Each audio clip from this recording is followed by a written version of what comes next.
Stress is probably the highest cause of all disease and sleep disruption. In today's episode, we answer three key questions.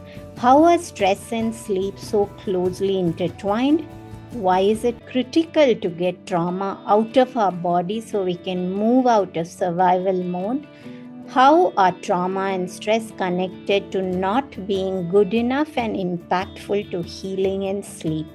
Physiotherapist Daniella Sax, after overcoming a stress-related illness, became passionate about the mind-body connection. She aims to empower individuals to embrace their true selves without sacrifice. In her book, she discusses overcoming the fear of inadequacy. As an international speaker and life strategist, she focuses on living authentic success and hosts a radio show From Stress to Authentic Success. Daniella, a grandmother of 4, lives purposefully in Belgium, cherishing nature and connecting with like-minded individuals. Let's get started.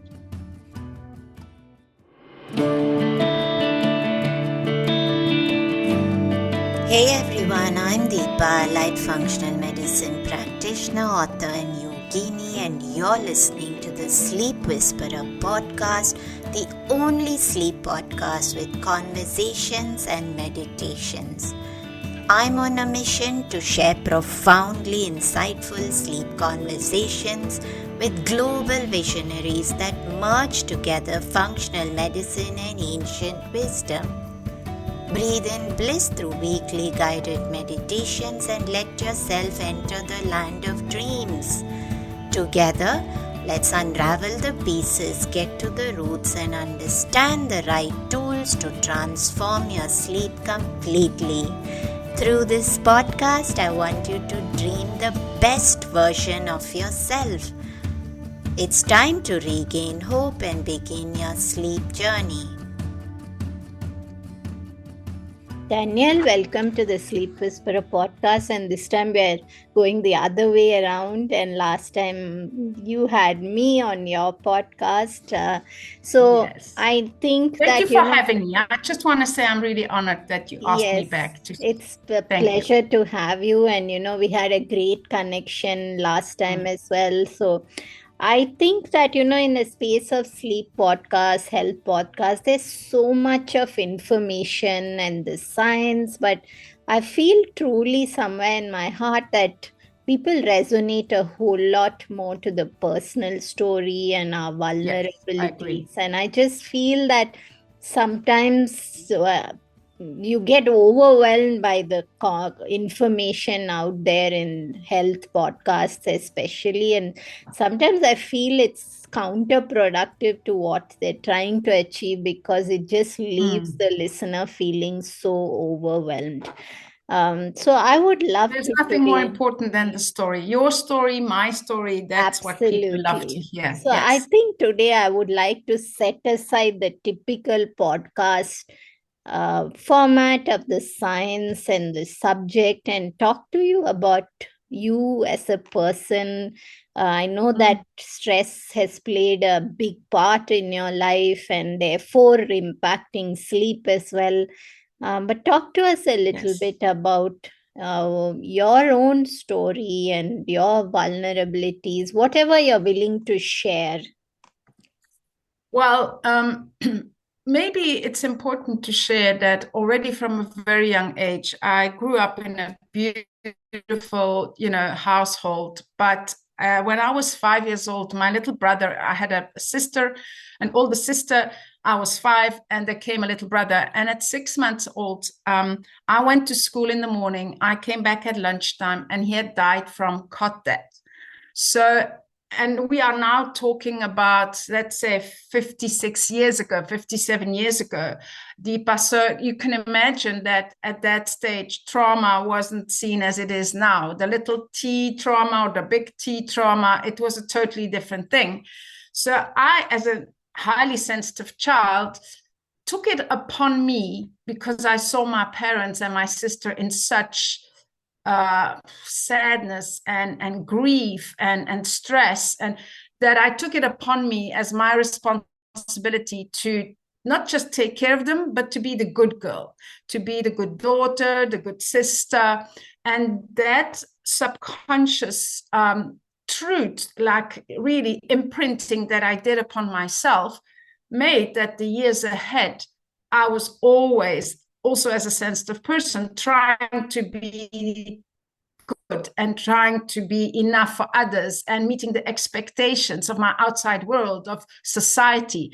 And that went on and on. And I have to say, I had a few losses, because loss is a big thing in my life, like my piano teacher, my favorite horse, all these things. But and I studied my first education as a physiotherapist because I had so much back pain and physical things, and I was helped by the physio. So I studied physiotherapy in my first life, and there I encountered what stress and grief and all these things and trauma could do to the body. And so, but it wasn't until I myself at 38 years old got very sick due to a serious stress-related illness. I had a long period of trying to be good enough and really going in overdrive. And my first signs actually were loss of sleep. It's often those first signs, the loss of sleep, the anxiety attacks, the pain, the strain in the body. So it wasn't until I really had that illness that I realized the mind-body connection. And when we talk about sleep, it's a big thing. I mean, the mind-body connection is such a beautiful concept. And in my story, it has, been a big thing, because it took me 5 years to recover. My whole immune system collapsed in one day. So I was a very sporty woman. I had 3 children. I had a social life. I worked, like the octopus kind of woman, the one who does it all, the superwoman. I thought I was superwoman, and I tried to be superwoman in all my roles in life, as a mother, as a daughter, as I said, as a physio, all these things. And then suddenly my body, because I didn't listen to the signals. And so my body said, stop. From one day to another, it was a red light. My whole immune system collapsed. I had a big virus in my lungs. It was like a big black spot in my right lung on the x-rays. And that whole immune system collapsed, meaning I lost my sleep. I lost my energy. I was lying flat on my back. And it was a very, very scary thing. And at night, I had these huge panic attacks. During my sleep, from my subconscious mind, in my sleep, those attacks came in. Like, I used to wake up like, like thinking I was going to die. That's what you think when you have a panic attack. And so if you talk to someone about sleep, I'm certainly one of the people who can testify then if you can't sleep, it's one of the biggest punishments there is, because your sleep is such a big thing in life. It's a basic condition to be healthy, to feel well, to function. And so to me, that was a big, for your listeners, because this podcast is about sleep. In my story, the sleep was one of my biggest dramatic symptoms that I lost. I lost my sleep. And so that's the story until I got ill.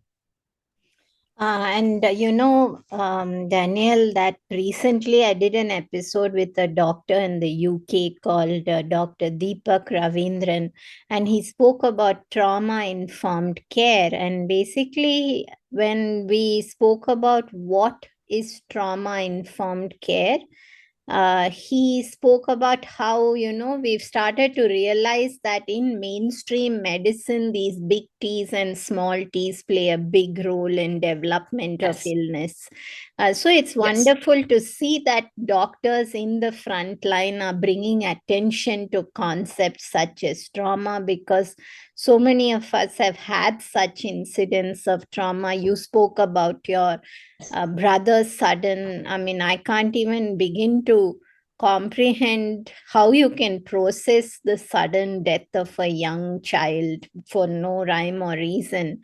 And you did Deepa, tell, can I yes. say, because I want your listeners to understand, and I'm not a, I'm a very positive person, but you need to understand that at that time, we are talking about 1966. At that time, as you were mentioning now doctors and everybody, and there's much out there, even on internet, even you can look up, how to deal, or you can look for help. You can go to a psychologist, you can go this to get that trauma out of your body, out of your mind. But you have to realize that for my mom and my dad, it was such a shock to the system, for the whole family, that everybody was in a survival modus. And you and I, we know that when we're in a survival modus, everybody does it in a different way. One will contract, one will start, there's different ways. There's freezing, there's fighting, there's flight. There's so many different ways to cope with that.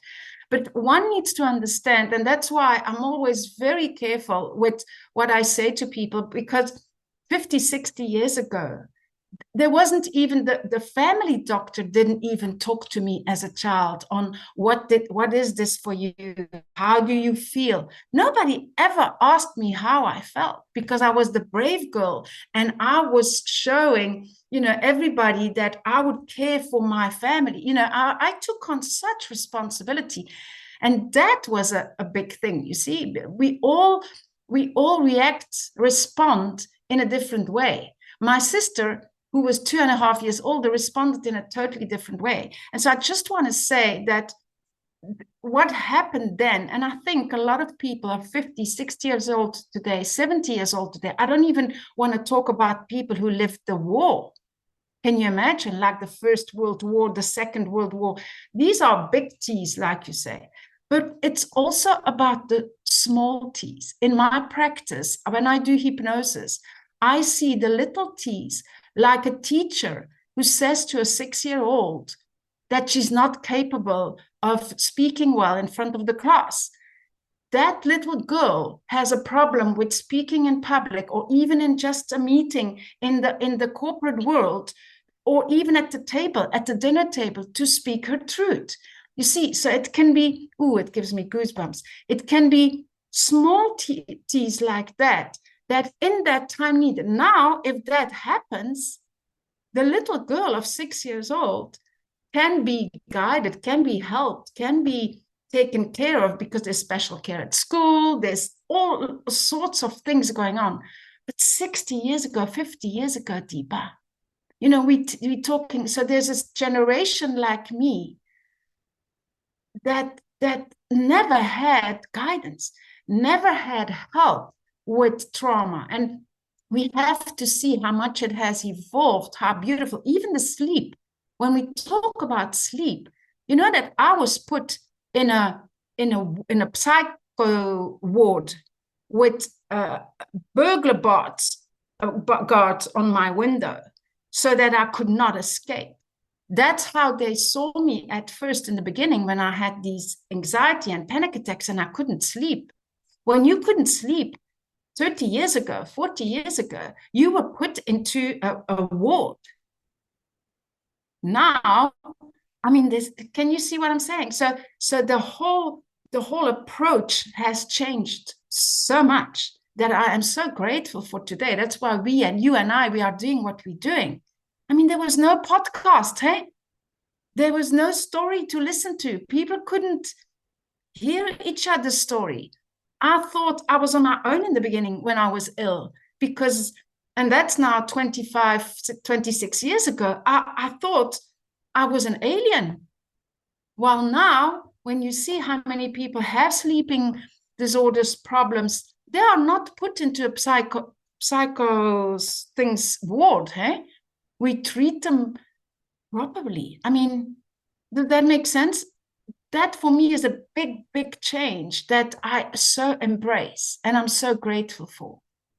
I think that's such a valid point you brought up, Danielle, about how few decades has made such a big difference in how the world is viewing something. And Yes. it's ironic that with all this acceptance, and we're accepting that people have trauma, that trauma plays a role, and still sleep challenges are only getting worse every single day. And that's kind of ironic. But I would like to talk a little bit about, you spoke about when you became ill. Would you be open to sharing a little bit about that? Of course. What would you like to know Would about like that? to The just start, know how? about, what happened? Do you feel that it's linked to perhaps decades of not giving attention to what was going on and just going about? And what happened to you? What do you feel were the contributors to it? In my book, Shifting Out of Chronic Stress, because I'm now, seen as an expert, mostly also on self-care and authentic success. And when I look back in my book, and I do believe that is so important for anyone listening now to hear, is that to me, the basic chronic stress in our society is the fear of not being good enough. It's the fear, it has all to do with our self-worth, with our self-image, with our self-love, with our self-esteem. That's where it starts. And that's why I told you the story about when I was 5.5, because that to me, before that, I was absolutely fine. But it was that and a highly sensitive person quickly has that fear, because we are looking at the outside world. Is everybody happy? We are putting ourselves last. We look first at, and I did that my whole first life until I was 37, 38 when I got sick. Then I realized how sensitive I was, how much I had taken upon me all these roles in life. To, as I said, to be the good girl, to be the good mom, to be the good, all these things. And it put such pressure on me. I lost my essence of who I was and what I felt and what I needed. So I was always focused on the outside world, not on my own inner world. And so I did not take responsibility for myself. And that is a big misconception, is people think that being responsible and taking responsibility has to do with the outer world. And the fear of not being good enough has to do with, am I good? In your roles, the responsibility in your roles in society, in your job, as a mom, as a partner. But how many women and men, I have as many men as women in my practice. So it's not, it's all about not losing our essence. It's about putting the oxygen mask first on yourself, and like in the plane. And so when you ask me about why I got sick, it's that. It's about, for me, the 30 years of chronic stress, looking at the outside world. Am I good? Have I done well? Am I good for this? What are they saying? What are they thinking of me? And so always looking at the outside world. And so that fear for not being good enough is so imprinted that it almost rules your life. You are lived. You don't live. You are lived. You are sitting in the backseat of your car being your life, even in the trunk. And so to me, what I've done in healing, my whole way to shift out of stress and have that journey back into balance and think, it's all about the inner world for me. And so I've done that, that journey, and it's one of the most beautiful journeys one can do. You are your best investment always. And when we talk about vulnerable, I want to tell you that I was so ill, Deepa. I can cry still today, but I am so grateful that I was so ill, because it's very important that people hear this message. Don't wait until your body stops you in 1 second.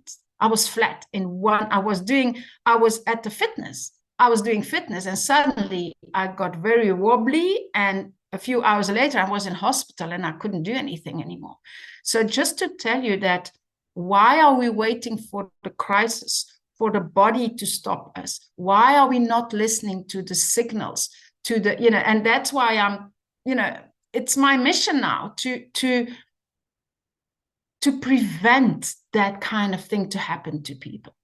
I still see in my practice that people wait until they have a burnout, until there's a crisis, until they have a stomach problem, something big most of the time happening, a crisis or, a divorce or something like that happening. And then they are vulnerable enough to ask for help.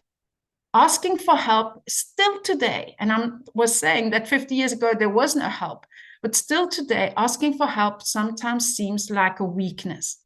And I'm vulnerable enough to say to anyone listening, please ask for guidance, for help. There's help out there. There's so much. And it's not about information. It's about integration and implementation.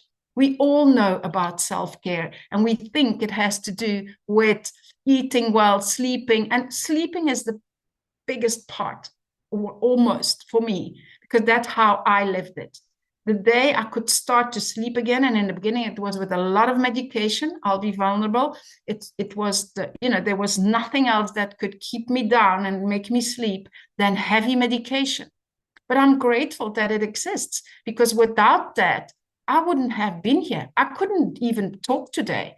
So sometimes medicine really is needed, and I needed that medicine at that moment. So the fear, the anxiety, there was also so there was mental things going on, emotional things going on. My body physically couldn't cope anymore, and there was financial struggle as well. We were in South Africa, and there was a lot of corruption there, and with our young family, we were really taken, for quite a lot of financial, quite a lot of money. And so it's all these things that made my body say, stress enough. It was a chronic stress that build up, and then suddenly the body says stop. But isn't it strange that today I am grateful for it? Isn't that amazing? Grateful because I am so grateful to my body that it gave me the sign to stop. Otherwise, I would have maybe had a heart attack or something else would have happened. This time, it was a red light. I was flat on my back. I couldn't wash myself for many days. It was really a stressful time, but it was the biggest present, because it got me growing, evolving, healing, taking on that journey to heal myself, to get back to my essence, to be exactly who I am and why I am here in this world. So we need to sometimes also see the illness or the stress or as an opportunity, and that takes a lot of vulnerability and courage to see it that way and not condemn or judge it. I've accepted it. I know I've made a lot of mistakes. I asked a lot of myself, but thank you, universe, for this journey, because I wouldn't be here today if it was without that. That was beautiful, Danielle, and I think we don't have too much time, but however, you shared two very important things which I'd like to quickly unpack.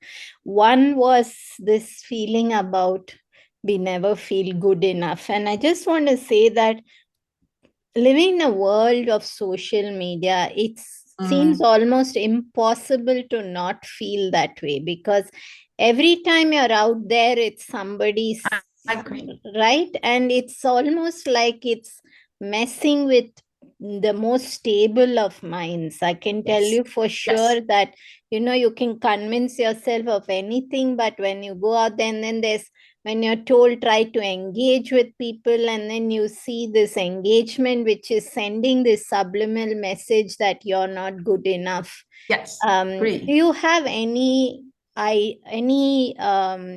way, an approach, which you said I've gone on from that feeling to feeling coming back to my essence? So could you share one way that we can do that? Because I think that's a very important piece, one that when we don't feel good enough, it's responsible for physiology giving up on us, Yes. mind giving up on us, and everything comes from that. If you were to ask me, is there a one biggest factor for imbalance, I would say not feeling good enough. So I is agree. there something that we can actually do? What do you feel helped you move from not feeling good enough to coming back to feeling you were enough?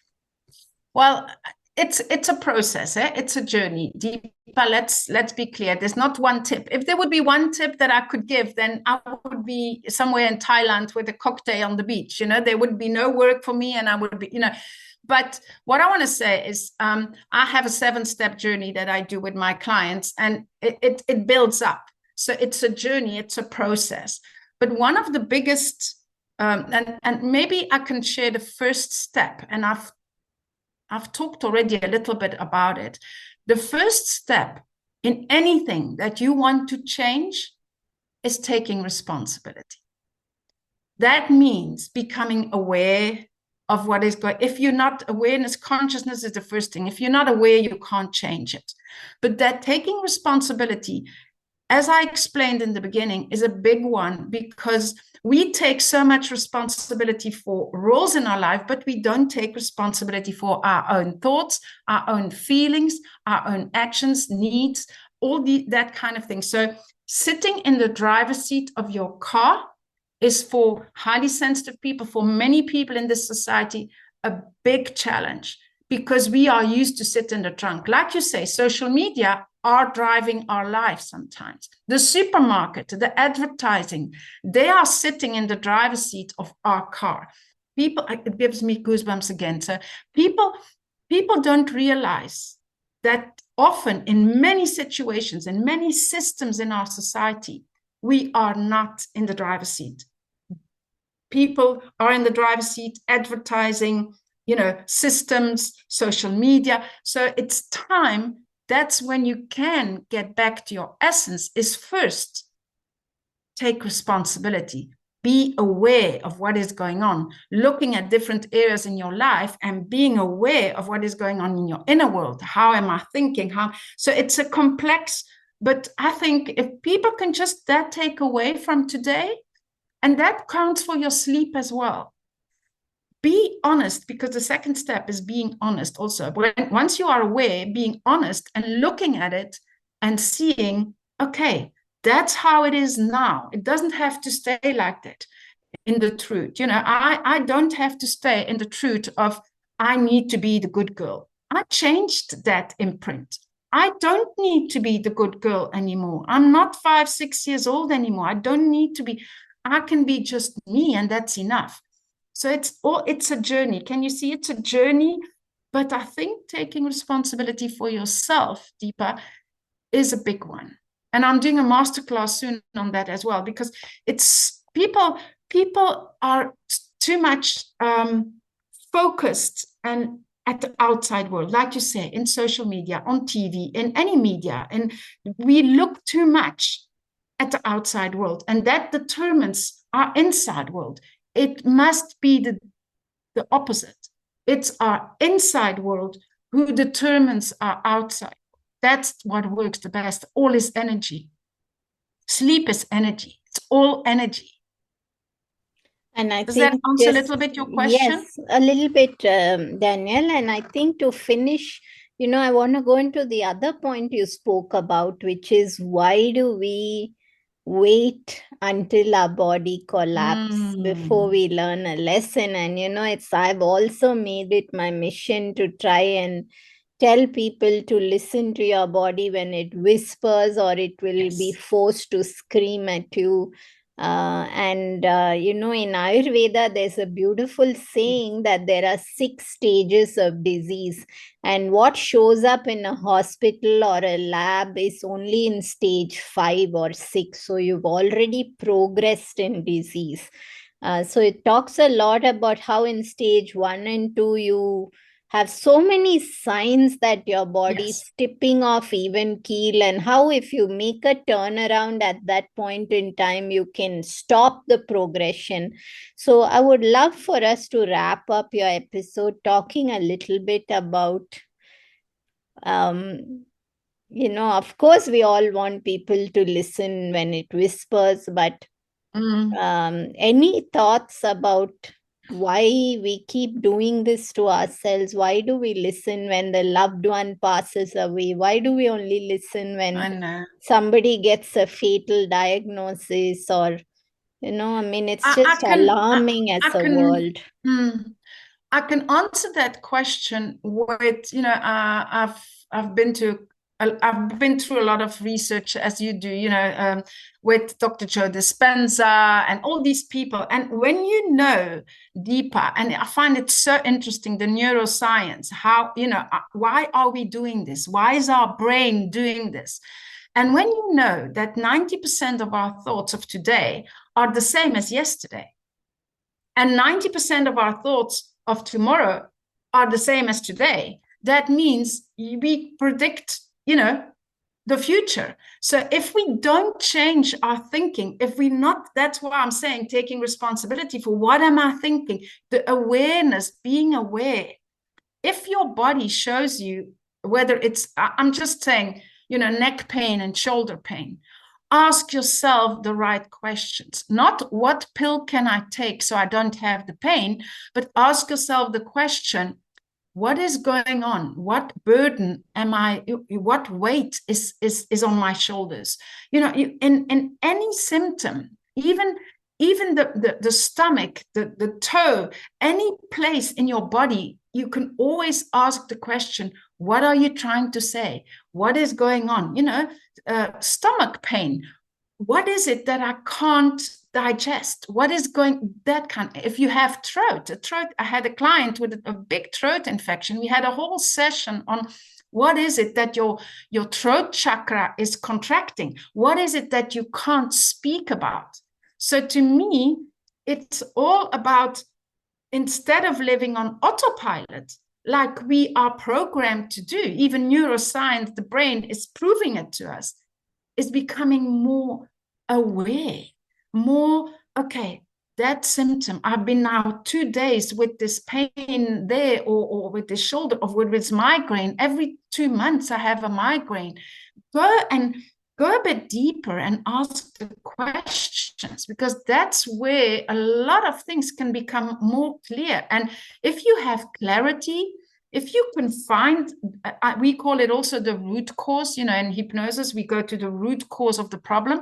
And sometimes it's really interesting to find the root cause of the physical symptoms or the emotional symptoms, so it's very, very useful to go deeper instead of just living on autopilot, doing every day, waking up, no. And that's why maybe I can end with this, because I think it's Anita Morjani who says, do practice your self-love as if it's a life-saving thing or something, because it is. Every day, do practice that self-care and that self-love, because it is life-saving. It is your life jacket. It is so important. And so your life depends on how aware that you are and how conscious that you are practicing your self-care, your self-love, and all these things. So I think that's maybe a nice one to finish off with, is that just do it as if it's your last day, as if your life depends on it, because it does. Beautiful, Danielle. And I'm thinking about so many things on this context, and I would like you to offer one practical tool, since we did talk a lot about social media as a root of us not feeling good enough. What would be your advice for intentional social media? Because it's not going to go away, it's a part of our future. What would you say is a practical way that we can implement something in our life where we're not impacted negatively? So, is it that we have intentional time where we go into it?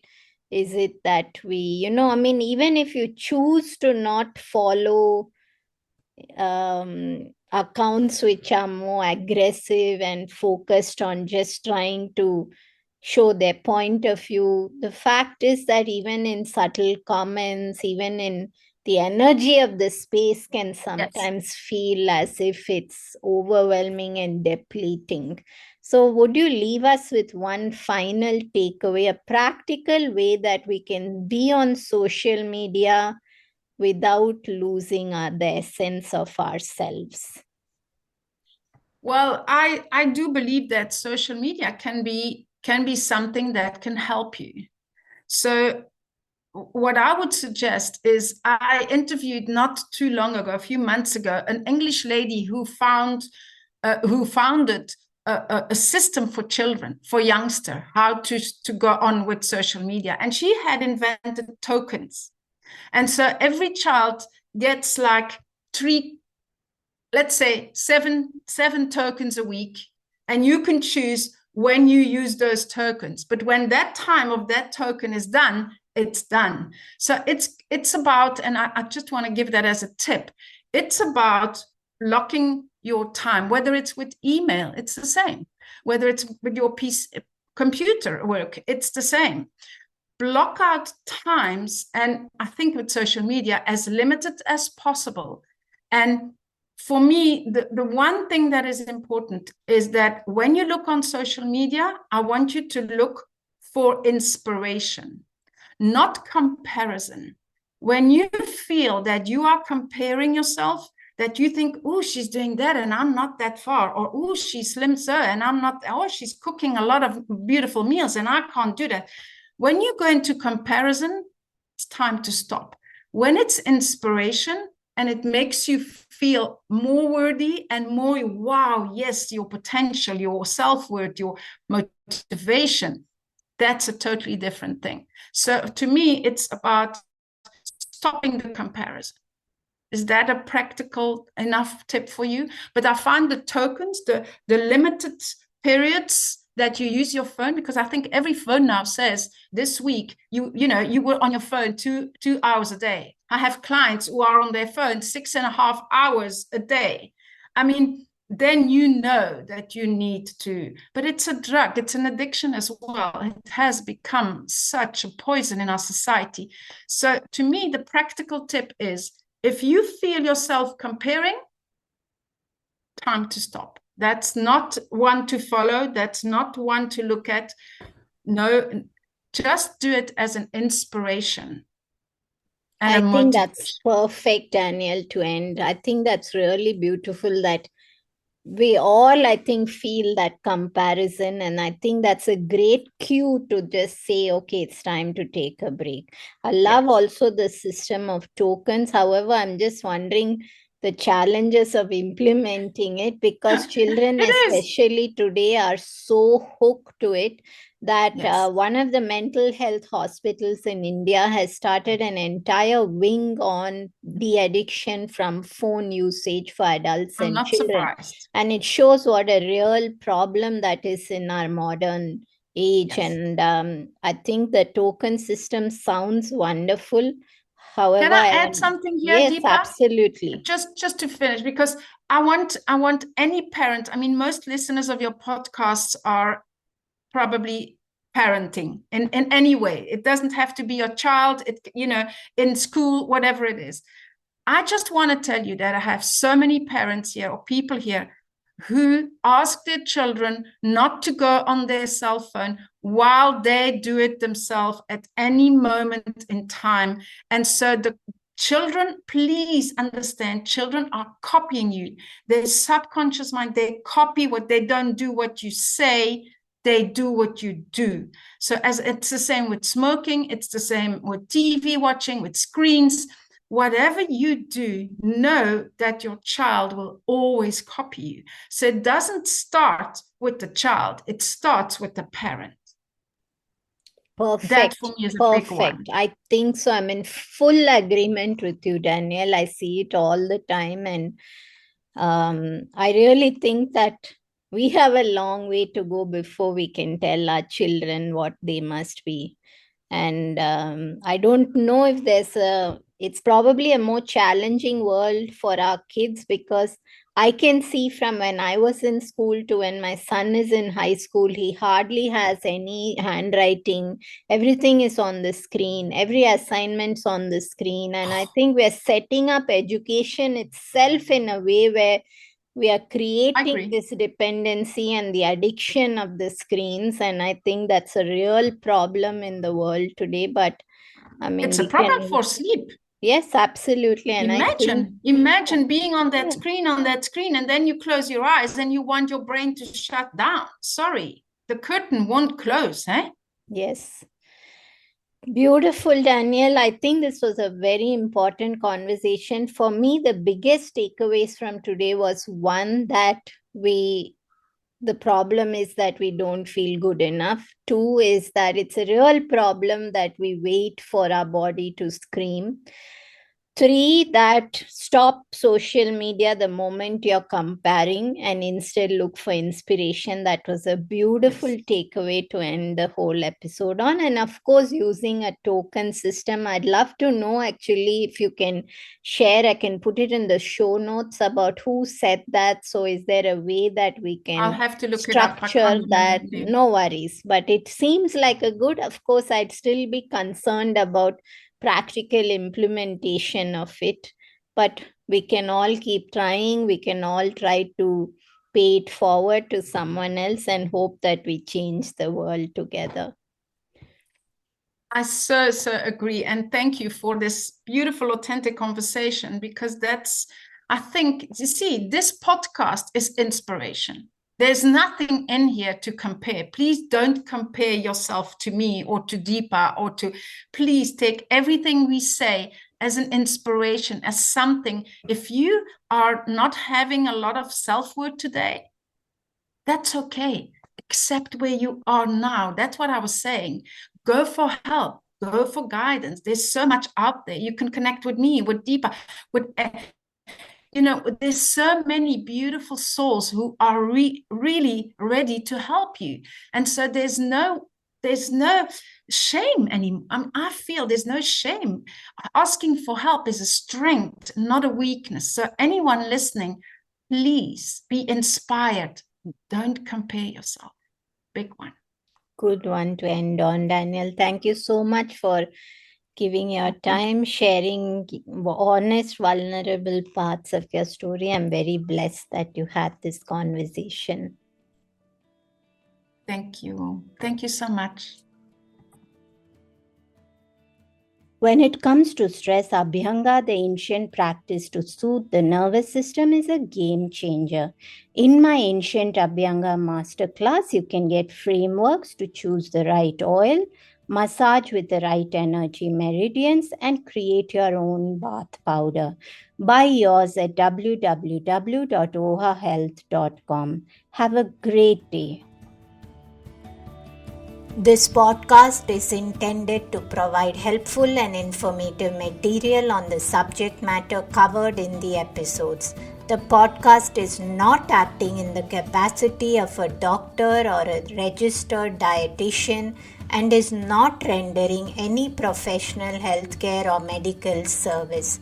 The information in the podcast is not intended as a substitute for medical advice or services or as treatment or cure for any particular health condition. The advice and tools contained herein may not be suitable for your situation. Any medical questions regarding contraindications and cautions, or any questions on whether or not to proceed with any practices provided in the show should be referred to qualified health professionals before adopting the same. The podcast specifically disclaims any responsibility for any liability, loss, risk, personal or otherwise, which may be incurred as a direct or indirect consequence of the use of information from this podcast or the application, adoption of any of the information provided.